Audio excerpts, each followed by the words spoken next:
오늘 우리 고난주간 특세 새벽은 네 번째, 그리고 전체는 다섯 번째 시간입니다. 우리 마태복음 26장 47절에서 56절, 우리 사랑하셔서 체포당하셨다라는 제목인데요. 우리 한번 본문을 같이 한번 읽도록 하겠습니다. 한 절씩 교독하겠습니다. 제가 시작하겠습니다. 말씀하실 때 12 중에 하나인 유다가 왔는데 대제사장들과 백성의 장로들에게 파송된 큰 무리가 검과 몽치를 가지고 그와 함께 하였더라. 예수를 파는 자가 그에게서 군호를 짜 가로되 내가 입 맞추는 자가 그이니 그를 잡으라 하였는지라. 곧 예수께 나와 랍비여 안녕하시옵니까 하고 입을 맞추니 예수께서 가라사대 친구여 내가 무엇을 하려고 왔는지 행하라 하신대 이에 저희가 나와 예수께 손을 대어 잡는지라. 예수와 함께 있던 자 중에 하나가 손을 펴 검을 빼어 대제사장의 종을 쳐 그 귀를 떨어뜨리니 내 검을 도로 집에 꽂으라. 검을 가지고 검으로 망하느니라.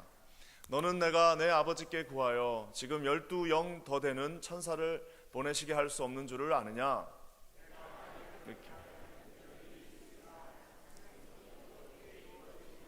하시니라. 그때 예수께서 무리에게 말씀하시되 너희가 강도를 잡는 것 같이 검과 몽치를 가지고 나를 잡으러 나왔느냐? 내가 날마다 성전에 앉아 가르쳤으되 너희가 나를 잡지 아니하였도다. 그러나 이렇게 된 것은 다 선지자들의 글을 이루려 함이니라 하시더라. 이에 제자들이 다 예수를 버리고 도망하니라. 아멘. 여러분, 우리가 오늘 계속해서 말씀을 보고 있습니다. 이 후반부로 갈수록 마태복음뿐만 아니라 누가복음, 마가복음, 이 모든 복음서의 후반부로 갈수록 더 대조대비되는 게 있는데, 그거는 바로 영광스럽고 찬란한 우리 예수 그리스도의 아름다운 모습과 해를 거듭하면 거듭할수록 더 추악한 우리 제자들을 위시한 인간들의 모습입니다. 그래서 이 사실은 마태복음도요 24장, 25장, 26장으로 갈수록 우리 인간들에게서는 더 이상 어떤 소망을 찾을 수가 없는 그런 모습을 계속 보게 됩니다. 그래서 어떤 분들은 그렇게도 얘기해요. 이것이 하나의 우리 복음을 더 선명하게 드러나기 위한 우리 그 마태 저자들의 모습이지 않을까라고도 생각합니다. 왜요?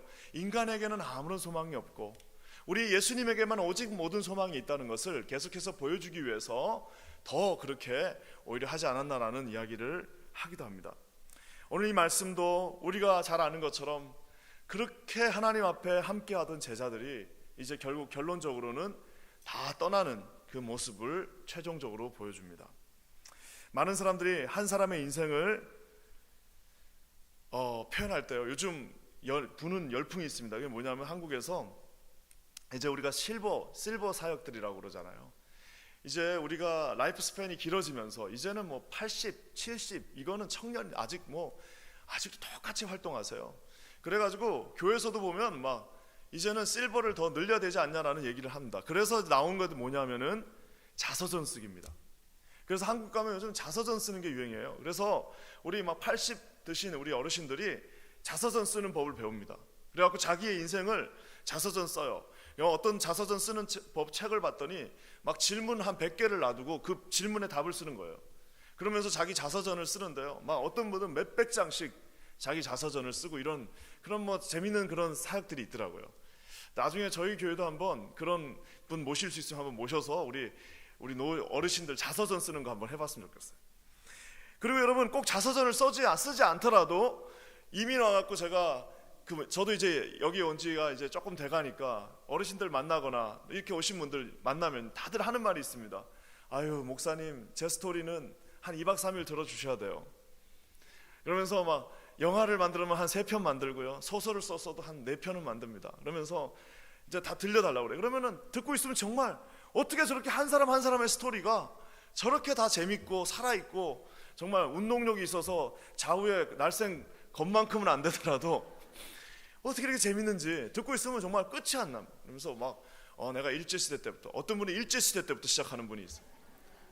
그거는 조금 힘들어요. 그거는 이제 듣고 있으면은 최소한 그래도 한국전쟁 끝난 다음부터 들어야 되는데 일제시대 때부터 들으면 이건 진짜 마음에 각오를 하고 들어야 됩니다. 그래서 하여튼 그런 롱 스토리들이 우리 모두의 인생입니다.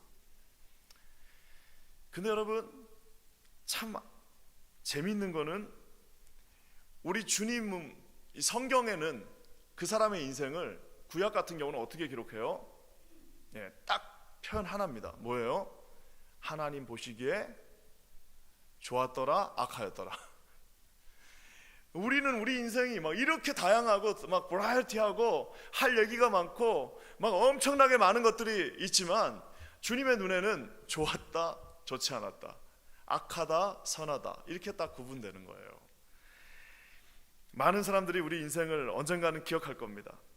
그렇지만 많은 사람들이 우리 인생을 좀 미주알 고주알 무슨 일을 하셨고 어디서 학교를 나왔고 뭔 일을 하셨고 무슨 좋은 일을 하셨고 어떻게 했고 어떻게 해서 이렇게 기억하는 사람은 아무도 없습니다. 어떻게 해요?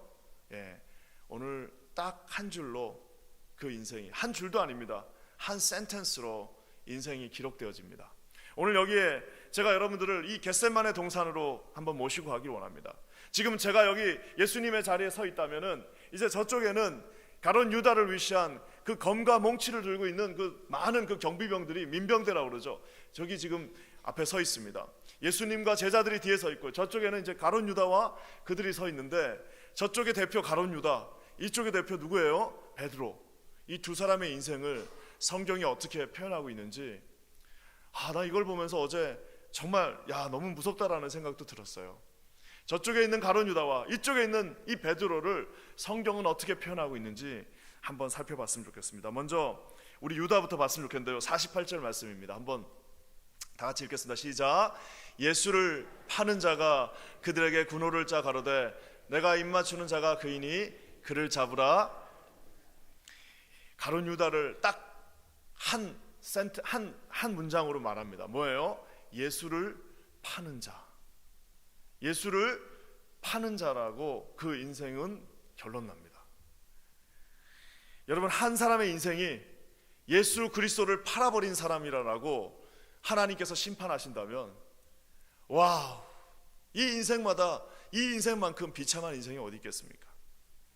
예수를 파는 자가 누구예요? 예수 믿는 것을 자기의 이익으로 삼고 사는 자를 뜻합니다.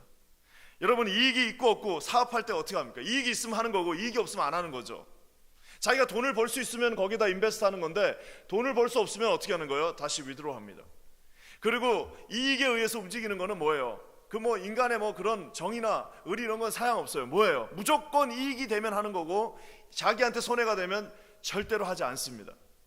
오늘 가룟 유다를 평가할 때 어떻게 해요? 예수를 팔아버리는 자, 예수를 팔아버린 자라고 딱 한 줄로 그를 평가하고 있습니다. 참 감사한 거는 우리 교회 정말 이런 성도들이 단 한 명도 없기를 주님의 이름으로 간절히 축원합니다. 교회에 나오는 이유가 이익이에요.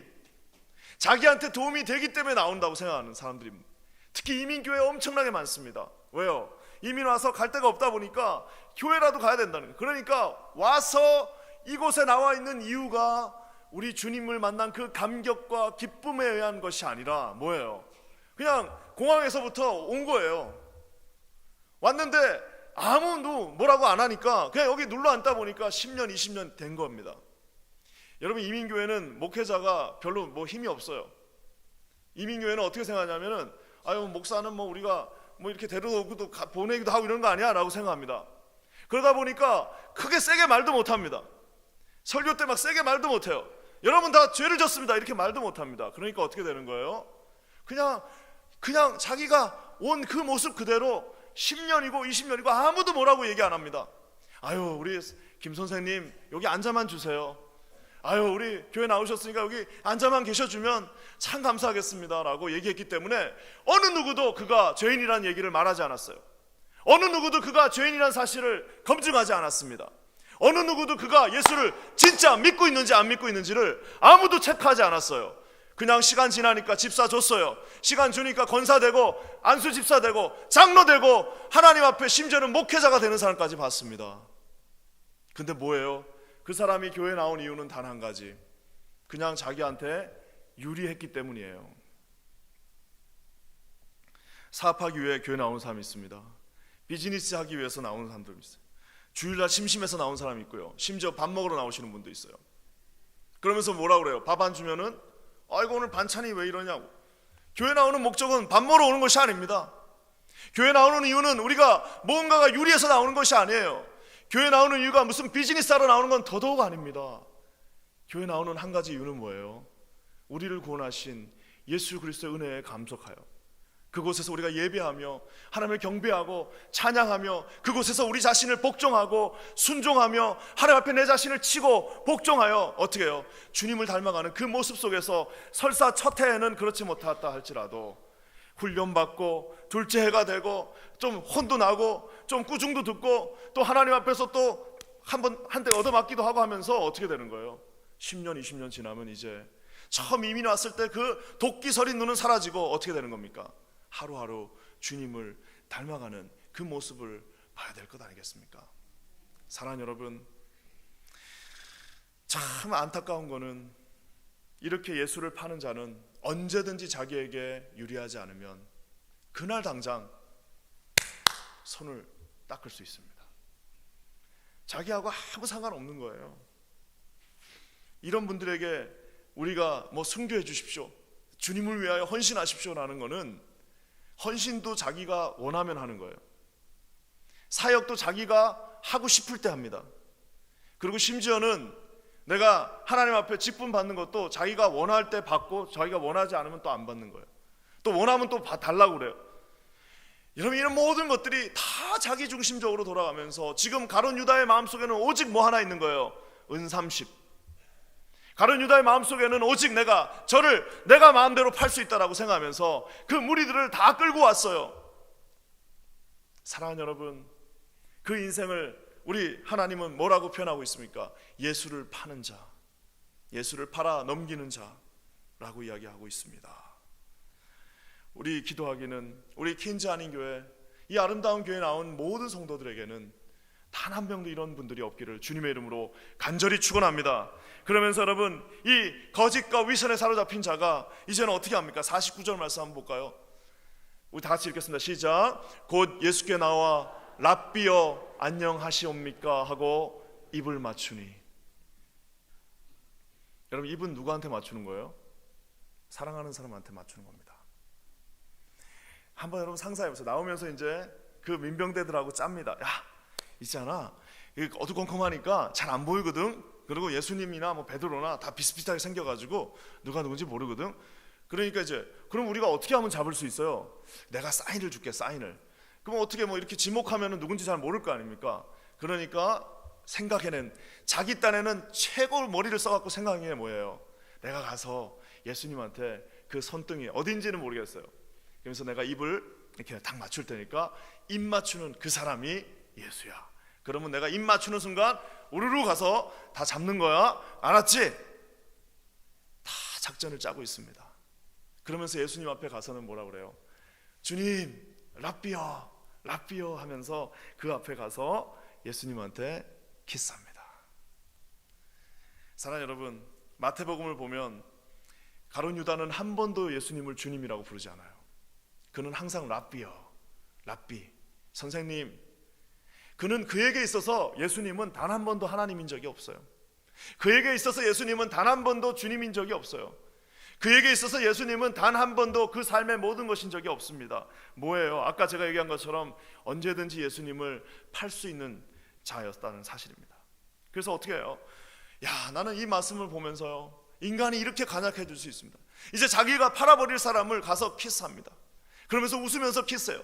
그 위선과 그 정말 역겨운 그 거짓이 그곳에 그대로 살아 있습니다. 마치 마귀의 모습을 그대로 가지고 있으면서 그 안에 마귀의 모습이 그대로 살아 있어요. 거짓과 겉과 속이 완전히 다른 겁니다. 겉으로는 웃고 있어요. 겉으로는 예의를 차리고 있습니다. 겉으로는 아름답게 보이고 있고, 겉으로는 열심히 하는 척, 겉으로는 내가 직분을 받은 척, 겉으로는 내가 잘 섬기는 척하고 있으나 그 내면에는 뭐예요? 완전히 딴 생각을 가지고 있는 거예요. 특히 보면은, 저는 근데 보니까 우리 뉴욕은 이런 분들이 많이 없는 것 같아요. 내가 와서 보니까 여기는 똑같은 것 같아. 겉이나 속이나. 그래서 화가 있으면 화가 나셨구나, 알 수가 있어. 아, 저분이 나를 좋아하는구나 알 수가 있어. 근데 저분이 지금 나한테 화가 났구나 하면은 얼굴에 딱 써 있어요. 그래서 내가 여기 뉴욕은 역시 라이프 스팬이 막 빠르게 돌다 보니까 다 정직해지셨구나라고 생각합니다. 근데 어떤 교회 가면요, 많이 배우신 분들 보면은 겉에 다 웃고 있어요. 근데 속에서는 다른 생각 갖고 있는 분들 많이 보게 됩니다. 사랑하는 우리 성도 여러분들, 우리 자녀들이 우리에게 가장 실망할 때가 언제예요? 아빠가 그냥 교회 가가지고는, 엄마가 교회에서는 막 기도하고 막 하는데 집에 와가지고는 뭐예요? 라삐아 했는데 집에 와가지고는 어떻게 해요? 칼을 들고 있는. 사랑하는 여러분, 우리 내 안에 이런 모습들을 가지고 있는 경우가 참 많습니다. 자기는 몰라요. 저기서 가룟 유다가 저렇게 하면서 자기가 나쁘다는 걸 생각했을까 안 했을까요? 가룟 유다가 저기서 작전 짜면서 야, 이제 내가 키스하는 사람이 그 사람이 예수야라고 하면서 양심의 가책을 느꼈을까 안 했을까? 물론 나중에는 깨닫게 되지만, 여러분, 그 순간순간마다 가룟 유다는 단 한 번도 그가 사단의 지금 올무에 자로잡혀서 자기가 사단의 짓을 하고 있는지 아마 죽는 순간까지 몰랐을 거예요. 사단이 자기를 그렇게 왕성하게 사용하고 있는지 아마 죽는 그 순간까지도 몰랐을 겁니다. 가룟 유다를 하나님이 사용하신 것이 아니라, 인간이 하나님에게 사용받는 것이 아니라, 인간이 사단의 손에 노름받으면서 사단이 움직이는 대로, 사단이 가라는 대로, 사단의 모습대로, 사단의 그 성품을 그대로 닮아서 겉으로는 키스하고 있으나 속으로는 예수님을 팔고 있는 그 모습으로 오늘 가룟 유다가 겟세마네 동산에서 예수 앞에 서 있습니다. 성경은 그를 뭐라고요? 예수를 파는 자, 예수께 입 맞추고 있으나 그 손에는 칼을 들고 있는 자라고 정죄하고 있습니다. 사랑하는 여러분, 우리가 제자반, 어제도 보니까 제자반 정말 열심히들 하고 계시더라고요. 우리가 제자반 하는 이유가 뭐예요? 저희가 제자반을 하는 이유가 뭡니까? 여러분, 여기 겉으로는 알 수가 없어요. 교회 나와가지고 그냥 1시간 예배 드리고 가면은 그 사람이 어떤 사람인지 나도, 목회자인 나도 모르거니와 옆에 있는 사람도 알 수 없고요, 특히 자기 자신도 자기가 누군지를 모릅니다. 그 왜 우리가 하는 거예요? 앉아갖고 질문합니다. 한두 번은 속일 수 있어요. 한두 번은 자기 자신을 속일 수 있습니다. 계속하면 못 속여요. 계속하면 자기 자신을 속일 수 없습니다. 괴롭습니다. 그 격차, 겉에 나와갖고는 키스하고 있으나 안에서는 칼을 들고 있는 자기의 모습이 괴로워지기 시작합니다. 그러면서 어떻게 되는 거예요? 계속해서 점검하고 계속해서 하다 보니까 괴로워져서 도저히 괴로워서 알 수가 없으니까 자기의 본 모습을 드러냅니다. 저는 사실 키스하는 자가 아닙니다. 저는 사실 이런 사람이에요 라고 하는 그 순간이 어떤 순간이에요? 성령께서 역사하시는 순간이라는 사실입니다. 사랑하는 여러분, 여기 계신 모든 분들에게 이런 놀라운 모멘텀이 있기를 주님의 이름으로 간절히 축원합니다. 그러면서 여러분, 저쪽 진영에 있었던 가룟 유다는 그렇다 칩시다. 어제도 제가 얘기했죠. 우리 주님이 진짜 화가 났던 거는, 가룟 유다는 어차피 그런 애예요. 근데 진짜 화가 났던 거는 아마 같은 편이라고 생각했던 이 베드로한테 더 화가 났을 수도 있어요. 어떻게 너 그럴 수 있냐? 저기는 어차피 기대를 안 하잖아요. 그래서 지금 여기 베드로는 또 어떻게 하고 있는지 한번 봤으면 좋겠어요. 51절입니다. 51절 우리 다 같이 읽겠습니다. 시작. 예수와 함께 있던 자 중에 하나가 손을 펴 검을 빼어 대제사장의 종을 쳐 그 길을, 저기 보면 또 재밌는 저 자자가 나옵니다. 어떤 자예요? 예수와 함께 있던 자. 베드로는 3년 동안 예수와 함께 있었어요. 그건 가룟 유다도 마찬가지입니다. 3년 내내 먹고 자고 같이 있었어요. 한 2주만 선교를 같이 갔다 와도 그렇잖아요. 한 2주 선교 같이 갔다 오면 어떻게 돼요? 나중에는 무슨 진짜 같은 형제 같아져요. 다 서로 알게 됩니다. 그 사람이 어떤 사람인지 다 알게 돼요. 근데 3년을 같이 있었어요. 3년을, 이거는 먹고 자고 같이 하루 종일 3년을 같이 다녔습니다. 3년 내내 같이 다녔는데 아쉽게도 베드로도 역시 주님이 누군지 몰라요.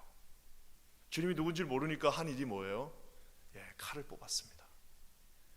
주님이 누군지를 모르니까 칼을 뽑았어요. 늘 함께 같이 있었으나 한 번도 그 곁을 떠난 적이 없어요.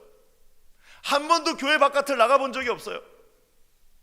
우리 많은 모태신앙들이 있습니다. 어렸을 때 태어나는 순간부터 나는 예수 믿었다고 하는 그 많은 모태신앙들이 있는데 한 번도 교회 밖을 떠나본 적 없으나 실상 그는 단 한 번도 예수님을 만난 적이 없는, 성령에 이끌림 받은 그 인생이 아니라 성령이 누구인지도 알지 못하는 그런 참 많은 안타까운 사람들이 있습니다.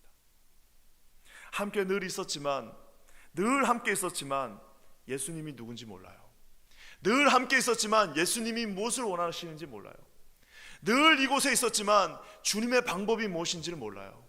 늘 함께 있었지만 그는 여전히 하나님이 아닌 인간의 방법대로 살고 있는 저를 포함한 너무나도 많은 사람들을 보게 됩니다. 이분이 누구예요? 이 베드로가 누구예요? 수제자였습니다. 한번 상상해 봅시다. 만약 성령께서 오시지 않아가지고, 만약 성령께서 오시지 않아서 뒤집어지는 역사가 없어서 여기에서 칼을 뽑았던 이 베드로가 그대로 초대교회의 리더가 됐다라고 한번 상상해 봅시다. 그 모습 그대로 시간이 지났기 때문에 그가 리더가 됐다라고 생각해 봅시다. 시간이 지났으므로 그가 초대교회의 수제자가 됐다라고 한번 생각해 봅시다. 사랑하는 여러분, 이거보다 아찔한 건 없어요. 여러분, 이 현대교회 비극이 뭡니까? 이 21세기 우리 이민교회들의 비극이 뭐예요? 이렇게 예수와 함께 그냥 오래 있었던 사람들이 그곳에서 다 직분을 받고 저처럼 목사도 되고 이러다 보니까 어떻게 되는 겁니까? 이 교회가, 방금 제가 한 질문, 베드로, 이 칼을 뽑았던 베드로가 여러분의 목회자라고 생각해 보세요. 여러분, 이것은 정말 있을 수 없는 비극이라는 사실입니다. 수제자의 모습, 타이틀은 갖고 있었으나 그가 할 수 있는 거라고는 가룟 유다가 했던 거랑 베드로가 했던 거랑 차이점은 거기서 거기에요. 아무런 차이가 없습니다. 아주 대놓고 마귀인 사람이 한 행동이나 그래도 좀 낫다라고 하는 사람의 행동이 거기서 거기에요. 둘 다 예수님 당황하게 만들었어요. 쟤는 아예 대놓고 당황하게 만들고 얘는 아주 갑작스럽게 당황스럽게 만드는 거예요. 사랑하는 여러분, 이것이 우리의 모습일 수도 있습니다. 교회는 오래 다녔지만 성령이 역사하지 않아요. 교회를 다닌 연수는 오래됐으나 그 안에 예수 그리스도의 성품이라고는 찾아볼 수가 없습니다. 교회에 나온 지는 십수년이, 20년, 30년이 됐지만 내 안에 예수의 성품은 눈곱을 띄고도 찾아볼 수가 없어요. 사람들이 우리를 보면서 야, 정말 예수님 닮았구나, 참 저렇게 살면 나도 살고 싶다라고 하는 것을 찾아보기가 쉽지 않은 이 시대의 비극이라고 할 수 있습니다. 그러다 보니까 여러분, 그가 했던 일은 뭐예요? 52절 말씀입니다. 우리 52절 한번 다 같이 읽어보겠습니다. 시작. 이에 예수께서 이르시되 너의 검을 도로 집에 꽂으라. 검을 가지는 자는 다 검으로 망하니라. 이제 오래 있었지만 성령을 체험하지 못하고 예수 안에 없다 보니까 어떻게 되는 거예요? 여차하면 어떻게 하는 겁니까? 검을 뽑습니다. 여차하면 칼을 뽑습니다. 여차하면 자기 칼을 뽑아요. 자기한테 맞지 않으면 칼을 뽑아가지고 칼로 이제 베버리기 시작합니다. 우리 가정 안에도 얼마나 칼을 뽑는 많은 사람들이 있습니까? 교회 다녀요. 다 이민 와갖고 교회 안 다니는 사람 누가 있습니까? 다 교회 다녔죠. 교회 다니는데도 칼을 뽑습니다. 교회 다니는데도 그가 하는 말은 다 칼이에요. 교회에서 이렇게 오래 다니면서 타이틀을 받았으나 그 입술에서 나오는 말은 자기 마음에 조금만 들지 않으면 칼부터 뽑습니다. 그리고 칼로 휘둘러요.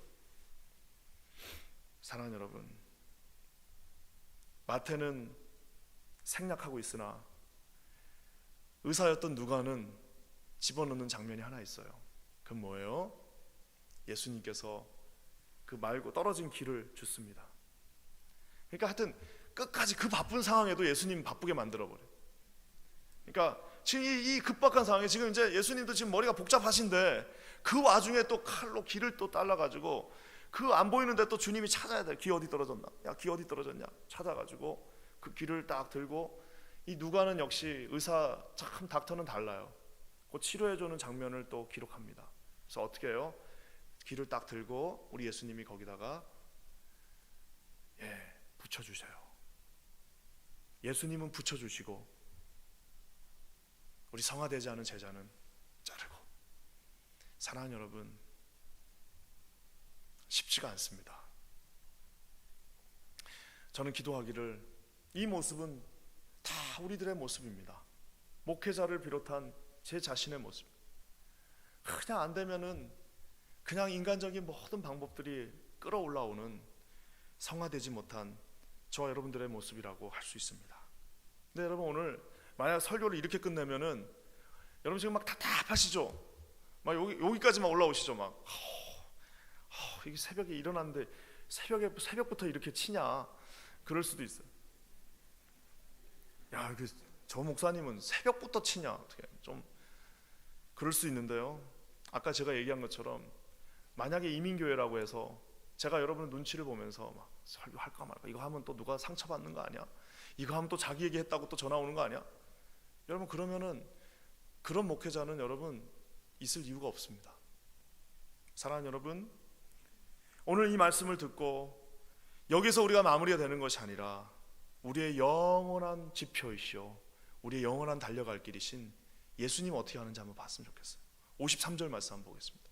53절 우리 다 같이 읽겠습니다. 시작.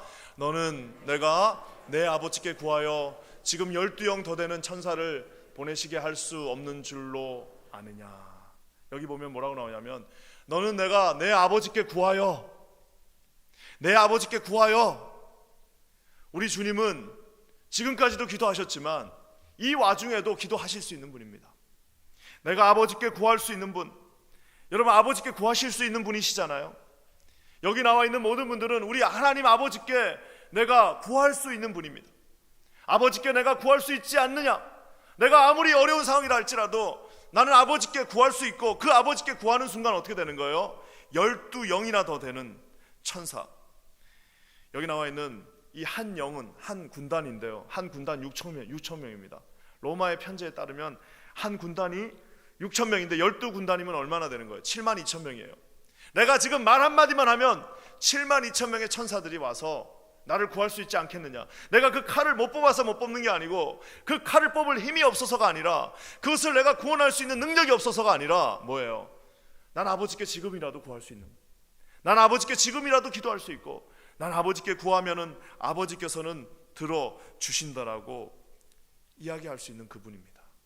저는 저런 것들이 어떻게 올 수 있을까? 우리 인간은 저렇게 할 수 없어요. 우리 인간은 어떻게 해야 됩니까? 끊임없이 우리가 기도해야 됩니다.